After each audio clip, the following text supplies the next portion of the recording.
Wel, hallo, vandaag is april de 29e. We zijn vandaag niet bij Schtrucklaunt.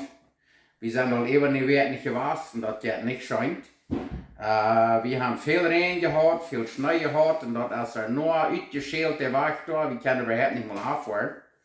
So, we leren bij nächste week met wekker donderdag, dan hoop ik kan ik de afvoeren, vielleicht een großlinie ergens waar we te zijn hand te komen.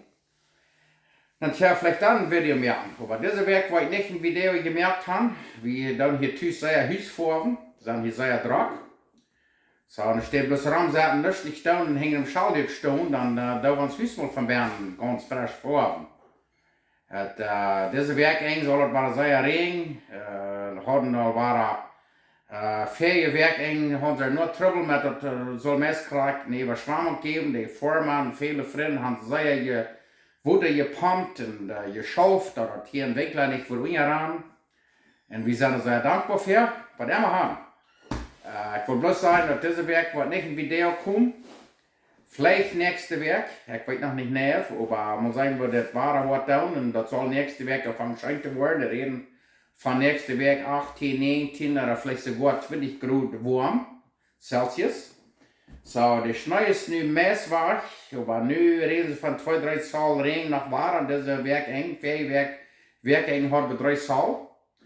So, muss sehen, was das. Was immer haben, ich frage mal, was er sagt, wir können wohl was Videos merken, mit Eten merken, dann guckt die Leben, wie leben und merken auch sehr schön Eten.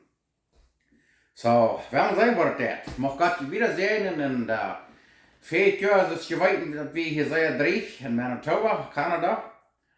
Und wir wünschen uns Nots, nu kriegen wir Nots. Eerst schrecklich viel Schnee und in der Regen, so.